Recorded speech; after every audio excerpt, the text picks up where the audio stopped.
Are you ready to change your habits, sculpt your destiny, and light up your path to greatness? Welcome to the epicenter of transformation. This is Mick Unplugged. We'll help you identify your because, so you can create a routine that's not just productive, but powerful. You'll embrace the art of evolution, adapt strategies to stay ahead of the game, and take a step toward the extraordinary. So let's unleash your potential. Now, here's Mick. Ladies and gentlemen, welcome to another exciting episode of Mick Unplugged, where we go deep into your because, the thing that really fuels you and drives you. And today, I'm honored to have a very special guest, a dynamic entrepreneur, one of the founders of Pro Max, a platform dedicated to helping podcasters elevate their craft. But he's more than just that. He's an inspiration. He's a business person. You know, his career is marked with significant milestones, including launching this business, growing his audience, and just truly caring about brand and brand development. Ladies and gentlemen, get ready to be motivated, get ready to be moved, get ready to be driven by my good friend, Mr. Shawn Anthony. Shawn, how you doing today, brother? Man, I'm excited to be here, man. I got to take you across the country, man, with an intro like that, man. They got to know before I get on stage that I'm about to come out. All we're missing is the music. Hey, let's go. Let's go. We can definitely make that happen. You know, Shawn, I've been a huge fan of yours. We've connected. We've collaborated. You've sent some guests over here. You and I have been talking offline about, you know, how you can even help me and my brand. And so what I want to talk to you about today, or the first thing I want to talk to you about today, is your story, but particularly around brand and brand creation, because I feel like today in this new world that we're in, and if people don't believe we're in a new world, you're outdated.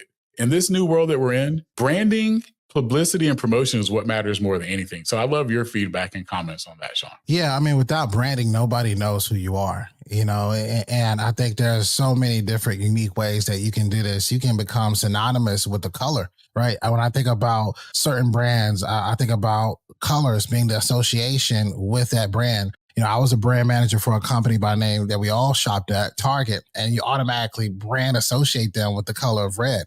Right. But there's other companies as well. So I think whatever you're doing in life, whether you are a hairdresser, whether you are a designer or even an actor, you got to find out different ways to stand out. And I think branding is key so that you can add those elements and truly stand out, especially in the space of AI technology and in the space of where the world is headed today. Here's what's crazy and funny about that with Target. True story. It was about 5 years ago, pre-COVID.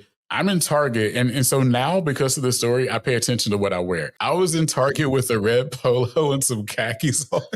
Oh my God. Literally 7 people came up to me asking for things. And I was like, what is this? And then after like the third person, I realized I was like, oh, I do look like I'm a Target employee. So now when I go to Target, I purposely do not wear red. But you're right, though. Like, people are drawn to brand colors. That's the first thing that people talk about. It's funny. I was having a conversation yesterday with one of my best friends, and we were just talking about, you know, he also has a podcast. And just one of the things that people associate now with is your brand. So like, if you can have the same templates with everything that you're doing, the same look, they know, oh, this is a Mick Unplugged podcast or Mick Unplugged video because all the branding looks the same. I don't even have to put my logo on it anymore because they know by the look, that's a Mick Unplugged deal. Absolutely, man. And I think, you know, the more people see that, or little sprinkles of that, you know, and there's another element of branding. You know, I come from a background where when I was younger and I was 14, you know, I was in nightlife. I was in parties. My brother became a big nightlife party promoter. So at 14, you know, I was standing on couches with artists like Rick Ross, Young Jeezy, but I was understanding how to market myself. And I remember the first event I ever thrown was a high school graduation party. And I think about it now, like, imagine a 14-year-old telling a bunch of 18-year-olds, yo, y'all need to come out and celebrate with me. But that's what I did. And I made $6,000 my first time ever doing that. You know, so a lot of the branding and marketing was birthed in my earlier stages of life. But while doing that, I understood even the branding and marketing in the music world.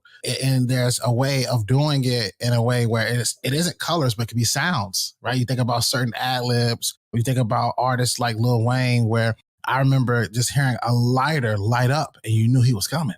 in this space that we're playing in, I think everybody should find a way to stand out and brand themselves. Yeah. And so you started talking about your origins a little bit, right? And on Mick Unplugged, I really like talking about because, right? Like that thing that really gets you going and gets you moving. Like, for example, when I was younger, my because was a promise that I made to my mom, sister, and brother. And because I wanted to fulfill that promise, I worked harder, smarter than anyone that I knew because I had to fulfill a promise, right? Then as I got older and had kids, it was because I wanted to provide a legacy for my kids and I didn't want to let them down. So everything that I do really is for that legacy, right? Like we're all born with a name and that's the one thing that you can't take away. And it's what you do with that name that matters. And so my legacy with my kids is making sure they have a good name and it's up to them to fulfill it. So Kyla J came and it's up to you to fulfill this legacy, right? But that's my because now. So for Shawn Anthony, man, like early on, what was your because? And then what's your because now? What's that thing now? Yeah, that's a different question.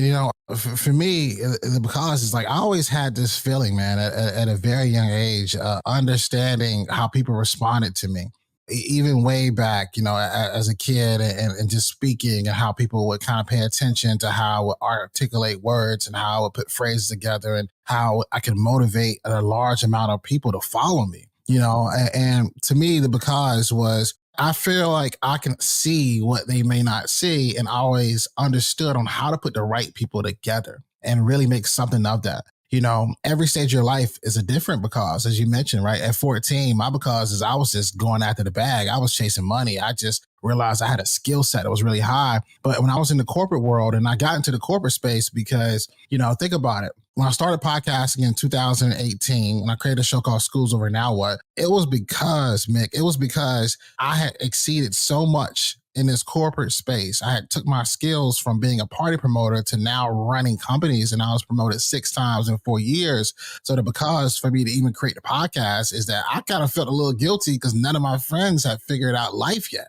They were still asking themselves the question, school's over, now what, right? And so that because then changed to wanting to create something that could bring people together, but also get the people who had the real answers to just tell them to us. And I think now when I look at my because now, as I've expanded and grown, even with Pod Pro Max, the because now is understanding that everyone has a voice. Everyone has a message, but it's up to you to figure out exactly how to utilize that. But I feel like it's up to me as well to kind of let you know, hey, these are the rooms and spaces you should be in. And I always think about a founder's story. There's a lot of people that are running businesses and operations, and a founder has no relatability to that story. If you're a podcaster listening to this or watching this, I started just like you. I was in a living room with a white background with nothing but a Tupac poster, but I utilized my voice to leave my 9-to-5 job. And I think that is a huge because, and I think a lot of people are listening to this right now that want to do that. I love it, man. And that's one of the things that I'm inspired from you personally is you took something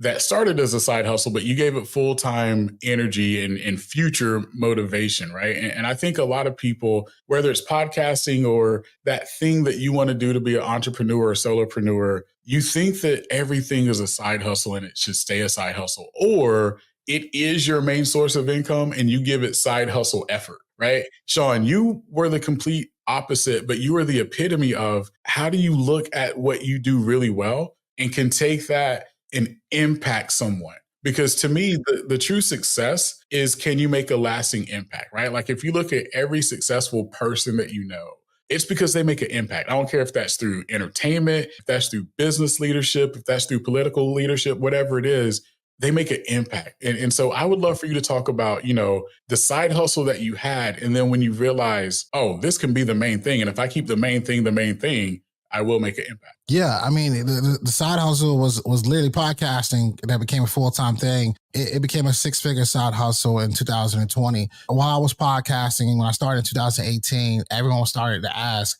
how are you getting these guests? How are you, having, these type of episodes? How are you even start a podcast? What equipment are you using? Can you teach us? Can you show me? Can you coach me? So I started to develop different products. I started to develop free starter kits. I developed ebooks. I developed pitch decks. I developed actual coaching opportunities where I would work with podcasters in development of their shows. and as this was happening, I started to see the money come in. And I think a lot of times when you see the money come in, you can kind of get blinded by that and just quit your job immediately. But also you got to think about it from my perspective. I had already received and achieved a level of success that a lot of people don't even achieve in their everyday work life. I was promoted 6 times in 4 years. I had reached at such a high level in corporate that they couldn't even give me any more money because legally you can only go to up to a certain amount of money in a certain amount of time span. You're promoted 6 times in 4 years. I was beating a lot of people by months. So they had to have a lot of different conversations just to pull some of the stuff off. So I knew that if I achieved this success in this space, I needed to utilize that to get some of the things that everyone would want to get before they just leaped. And then at that point, I wouldn't feel like my corporate background was a waste of time, right? So I utilized that job. I made the side hustle a legitimate business and LLC'd it. But I noticed there was a big thing that I was missing. One of the things that I was missing at the time is that I had yet to have bought me an actual physical home. And what I realized is that I did a bunch of tax records and looked a couple things up. And in the state of North Carolina, this, being someone that's lived out here, you would need to have like 2 years of tax records in order to even go get a home. A home is a big deal purchase, and at the time I didn't want to wait and sit that long. So I utilized that corporate job to make that leap. And I utilized a corporate job to acquire those things that I wanted to acquire. But even though the side hustle was ready, I could have left a long time before that. And it made me feel really, really good about that decision because had I had not done my research, I would have pigeonholed myself. I would have been waiting even longer. I would have missed out on like tax breaks, interest rates, you name it, right? So I think if you're listening to this, how can you utilize where you're at right now to your advantage? You might have a side hustle that you really, really like. You might be making way more money with that side hustle. But if you quit right now and went all on that side hustle, have you set that side hustle up enough to legitimately live your life? And I think that will shock a lot of people. Wow, that's awesome, brother. What are you most proud of? Like, what's a couple of accomplishments that you're most proud of in the journey that you've had this far? Which, by the way, commending you is an amazing journey. I know the story is not even halfway written yet. So right now, what are some of the things that you've accomplished that you're proud of? Well, I think, putting myself out there and seeing certain opportunities and being bold enough to go all in on them, even when I didn't even see what was possible. So in episode 42, I was getting tagged a lot with a guy you may have heard of on Instagram. His name's Ed Milet. And if you're a podcaster, you definitely heard that name. And he kept tagging us together and they kept saying we were their top 5 favorite shows. So I had shared it and Ed Milet slid in my DMs. And he said, let's make it happen. Let's make an interview happen. And he gave me all the information, told me to come to his house in Laguna. And at this time, I was still working this job. I did one in-person interview a couple months prior in New York with a guy who's now a friend of mine. He had the #1 song in the world called This Is Why I'm Hot Mems. So I had already kind of started to see the vibe of in-person interviews. And so what I did was when I went to Laguna Beach and sat at his house and the conversations we had and the things he was just telling me about myself, it kind of fueled me to wanting to really go into that space. I think that's definitely something that if I hadn't had done that, I wouldn't have saw what was possible. I wouldn't have been on the West Coast. I'm not sure if you ever seen the waters in Laguna, but it just looked different. You know what I'm saying? So, I think sometimes you got to put yourself in different environments, but then there's also some other things I'm really proud of. I'm proud of the fact that after that, I was able to interview Matthew Knowles. We all know that's the father of arguably the most famous person on the planet living. Beyonce and Solange. And, after interviewing him, he became a big mentor for me in my life and mentored me for years. And he became a client of mine earlier this year. So I think that's some really exciting stuff. And then also developing Pod Pro Max. When I left my job in 2021, Pod Pro Max was not created. When I left my job in 2021, the goal behind that and the focus behind that was to continue to do what I was doing as a side hustle, which was coaching, which was teaching, which was courses, ebooks, all those different things, but the moment I left my job, Mick, a lot of people who were on my show asked me to be their brand manager and work with them. So I went from brand managing companies to brand managing people like Terry Ijeoma or Rachel Rogers. And I did that whole overall process for almost 2 years. And that's when Pod Pro Max was developed. So I'm excited about that because that period of time allowed for me to really learn entrepreneurship full time, understand what was really moving the dial in a lot of these people's businesses to develop something that could impact more people. Wow. That's amazing, brother. That's amazing. So let's talk to people that want to get into, I'm going to say the media space, right? Like, because now things are evolving more than just podcasts. And I would also tell you that if you are going into this space, you need to think more than just a podcast at this stage too. What's some advice you have for people that are wanting to get into this media space, whether it's digital, social, podcasts, whatever it is? Like, what's a couple of pieces of advice you'd give out? Well, I think you have to expand your horizon and you have to get near what you want to see. And a lot of people say, oh, I want to do this, I want to do that. But have they really like sat down and actually put themselves in that environment? You might find out you might not like none of it, And I think from a media perspective, I think networking the right way is networking around the room and not necessarily going directly to the target. So many people, they'll listen to something and they'll watch something and they'll say, oh, I want to go speak on this show. Or, oh, I want to go do Tamara Hall, or, oh, I want to go do Breakfast Club, or I want to go do Angela Yee. And we've done all those things, but all those things have different approaches. I think at the same time, networking around that, you might need to take care of something else to qualify you to be on some of these other things. And at that point, you got to make enough noise. So have you made enough noise in your lane or in your space to make it so that when you do make an ask for something, a huge opportunity, or you might take something that's a small opportunity, but the right person sees you and it becomes a bigger opportunity. You have to, one, put yourself out there, but then two, you have to make enough noise to make it where people see you as an authority and as someone that's credible in your space. Yep. And I love that you said that, because even if you're not going into media, I tell the same thing to salespeople. So if you're a salesperson or if you're a business owner, those same principles matter. Right? Because you've got to be seen. And in this era of life that we're in this digital and social age that we're in, best known is better than best. And so you've got to be able to put yourself out there. So you've got to get uncomfortable. And I literally just had this conversation with like 200 salespeople a few weeks ago, where if you're not on social, if you don't have a YouTube channel, and more importantly, if you're not building a personal brand for yourself, you can still get to the goals that you want. It's just going to be a lot harder. And that's as simply as I can put it. And I'm not saying that there's an easy path, but Shawn, what do you think about that? Again, forget the folks that are in the media space now. If you're a solopreneur, an entrepreneur, or a salesperson, do you agree with that statement that you've got to now brand yourself, find ways to promote yourself, and be as visible as possible? Oh, 100%. I give the two thoughts I have on that. One, yes, absolutely. You got to be seen. People have to see you. They have to know you're available. There's a sweet spot that I'm learning though. So 100% agree with that in the early stages. And I think what happens is if you put out enough content, so sometimes some people say, okay, there's a lot of Instagram creators that if you rewind maybe a year ago, they would tell you post 3 times a day or post every day or whatever may have you. Worst advice you can get, by the way, because you will get shadow banned, and we'll talk about shadow ban later. Well, they say that, oh, post this or post that, and I had a conversation with someone of extremely influence that used to say this a lot. And we had a really deep conversation and we realized that it's really not about that. What it's about is, but what you need in the very beginning is that you do need a sample size. You don't know what actually hits with your audience yet.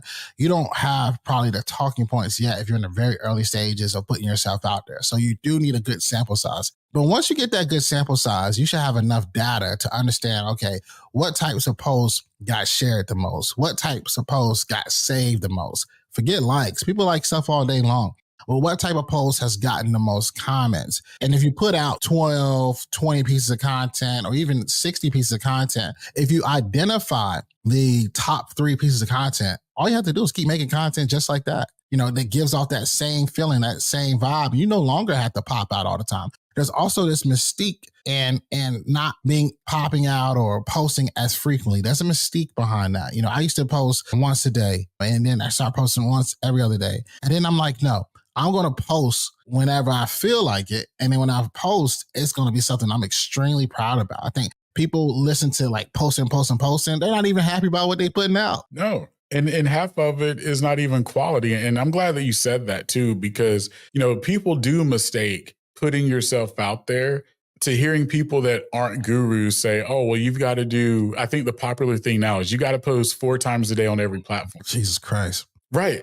Well, number one, if you have a full-time job, you don't have time to do that, right? You shouldn't have time to do that because depending on what stage you're in, there's a lot of editing that goes into that. Or if you're trying to be authentic, right? You can't be authentic 8 times a day on multiple platforms. And imagine this though, Mick. Imagine posting to the frequency that you're talking about on all these platforms. You're at work, posting on LinkedIn when you're at work. Do you know how fast that boss is going to be like, hey, man, you got to be very cautious on. I even had one tell me one time, you got to be very cautious on when you post. I'm like, man, it's my lunch break. I'm trying to get out of here. Right. No, you're exactly right. But I think that's the bad advice that people get because the people that are telling you to post 3-4 times a day, it's because they haven't found their groove. And so they have to do that because they don't know what's resonating. One of the things I love that you said, Shawn, was this. Sometimes less is actually more.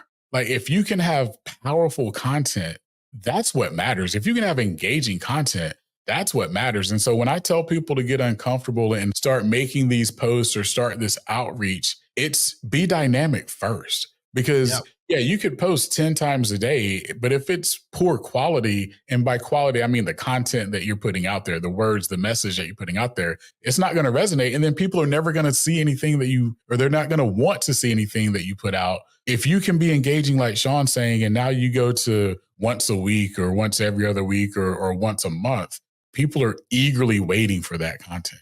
Imagine if Denzel Washington once a month came out and did something. Denzel doesn't have to post every day, right? You're going to want to hear what Denzel has to say. When Shawn comes out and does a post or a live, I'm waiting for what Shawn has to say. And that's the difference right there. 100%. And I think there's other ways of still, as I'm, even playing around with this mystique value, who do you want to be? I think that's a question a lot of people should ask. Who do you want to be? I saw this clip. And it was Ryan Serhant. He was speaking. Shout out to Ryan because Ryan gave me one of the biggest breaks of all time. He was on episode 7 of our show. And while on our show, if you don't know him, he was the star of New York $1 Million Listing. He also has a new show on Netflix called Owning Manhattan. But Ryan made a comment on stage as he was doing a keynote. And he made a comment of he hated the words fake it till you make it. And he's a much bigger fan of I am the future me. And I think you have to ask yourself, who do you want to be? The people that I'm looking at in terms of the talent management aspect, in terms of placing people on the right shows, in terms of getting people deals done and negotiating done, they ain't even on Instagram like that. And when they are, it's a statement that they posted.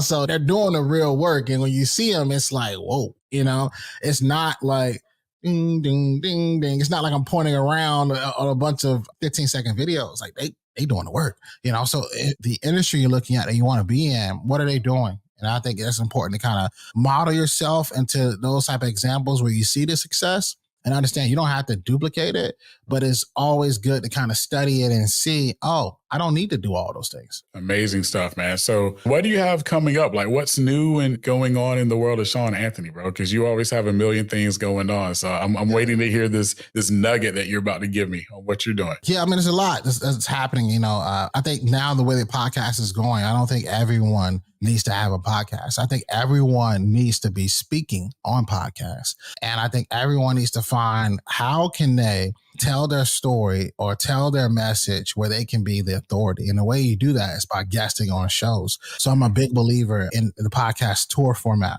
which we've seen exciting results for clients like Arlen Hamilton, Chrisette Michelle, Miss Skittles, The Polites. I mean, it's a long list of people that we've done these type of things with. And then also too, I'm always looking at, okay, how can we all get better together collectively? Whether, that would be working out in a network type of deal that would make sense. A lot of people have asked me about networks and me starting a network, which I would probably do something very, very big that I'm still working on. And it would be in collaboration with something that would immediately help so many people that are podcasters in terms of advertisement, media, and those things. Where can people find you, follow you? I know, one, just Google Shawn Anthony's name. Like you're going to see everything. Where do you want to direct people to, Shawn? Yeah, absolutely. You can find me on all platforms at Shawn R. Anthony _ or you can visit us at podpromax.com. And you can listen to the podcast, School's Over Now What, on all audio platforms. And it's one of my favorites. And you all know When I tell you one is my favorite, I really mean it because I don't say that all the time. This is one that I actually listen to. It's in my rotation. You're going to have everything from education to humor to facts. Like, it's one of those that you can just listen to, right? And you're going to get some things out of it every episode. So, Shawn, truly appreciate you for that you're doing. Man, thanks for having me on. I think you have an amazing show. You're constantly at the top of the charts, and we love, connecting talent with you, and we love what you're doing, man, and always going to be a huge supporter. And thanks for having us on. I appreciate that more than you know. And again, for all the listeners, remember, your because is your superpower. Go unleash it. Thanks for listening to Mick Unplugged. We hope this episode helps you take the next step toward the extraordinary and launches a revolution in your life. Don't forget to rate and review the podcast, and be sure to check us out on YouTube at Mick Unplugged. Remember, stay empowered, stay inspired, and stay unplugged.